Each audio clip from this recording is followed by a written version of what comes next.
মাগুরায় ধর্ষণের শিকার ৮ বছরের শিশুটির অবস্থা আশঙ্কাজনক হওয়ায় তাকে ঢাকা মেডিকেল থেকে সম্মিলিত সামরিক হাসপাতালে নেওয়া হয়েছে। এদিকে শিশুটির খোঁজ নিতে ঢাকা মেডিকেলে যান সমাজ কল্যাণ উপদেষ্টা শারমিন মুর্শিদ এবং বিএনপির স্থায়ী কমিটির সদস্য সেলিমা রহমানও। লন্ডন থেকে টেলিফোনে শিশুটির খবর নেওয়ার পাশাপাশি পরিবারটির দায়িত্ব নিয়েছেন বিএনপির ভারপ্রাপ্ত চেয়ারম্যান তারেক রহমান। বিস্তারিত ওবায়দুল্লাহ মামুনের রিপোর্টে। কদিন আগে মাগুরা শহরে বড় বোনের বাড়িতে বেড়াতে যায় ৮ বছরের শিশু। সেখানে বৃহস্পতিবার সকালে পাশবিক নির্যাতনের শিকার হয় সে। পরে তাকে সংকটাপন্ন অবস্থায় উদ্ধার করে মাগুরা সদর হাসপাতালে নেওয়া হয়। অবস্থার অবনতি হলে সেখান থেকে নেওয়া হয় ফরিদপুর মেডিকেলে। উন্নত চিকিৎসার জন্য বৃহস্পতিবার রাতে আনা হয় ঢাকা মেডিকেল কলেজ হাসপাতালে। শনিবার দুপুরে ঢাকা মেডিকেল কলেজ হাসপাতালের পরিচালক জানান, মেয়েটির অবস্থা এখনও আশঙ্কাজনক। ডাক্তাররা যেটা বলেছেন, তার যে অ্যাকচুয়ালি যে পাশবিক নির্যাতনের ফলে আসলে তার যেটুকু ইনজুরি হয়েছে, কিছু ইনজুরি আছে তার পেরিনিয়াল রিজিয়নে, কিন্তু মেইন সমস্যাটা তার গলার কারণেই তার আসলে এই যে হাইপক্সিয়া হয়েছিল, সেই কারণে একবার তার কনভালশন হয়েছে, খিঁচুনি উঠেছিল আর কি।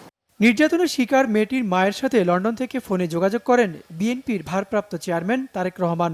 এ সময় তার চিকিৎসার ব্যয়ভার বহন করার পাশাপাশি অভিযুক্তদের দ্রুত আইনের আওতায় আনার দাবি জানান তিনি।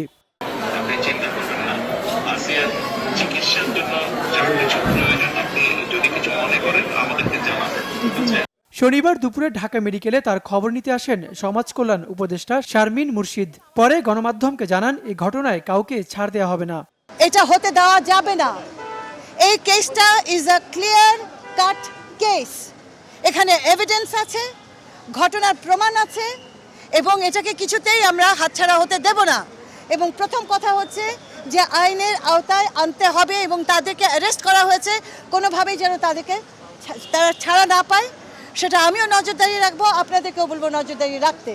একই সময়ে শিশুটির খবর নিতে ঢাকা মেডিকেলে আসে বিএনপির একটি প্রতিনিধি দল। অন্তর্বর্তীকালীন সরকারের আমলে এ ধরনের অপরাধ বাড়ায় সরকারের ভূমিকা নিয়েও প্রশ্ন তোলেন তারা। এই মেয়েটার কি দোষ ছিল? তার কি বেঁচে থাকার কোনো অধিকার ছিল না?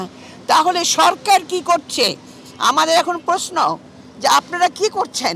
একের পর এক ঘটনা করছে, মব জাস্টিস বলে আজকে অ্যানাউন্স করে লুটপাট হচ্ছে, জনগণের উপর জনগণকে হেনস্থা করা হচ্ছে। তাহলে আমরা কি সরকার নাই বলবো? নির্যাতনের ঘটনায় শিশুটির মা বাদী হয়ে মাগুরা সদর থানায় মামলা করেছেন। পরে ভুক্তভোগীর বোনের শ্বশুর, শাশুড়ি, ভাসুর ও স্বামীকে আটক করে পুলিশ। শুধু ধর্ষণ নয়, করা হয়েছে গলা টিপে হত্যা চেষ্টা। ওবায়দুল্লাহ মামুন, বাংলা ভিশন, ঢাকা।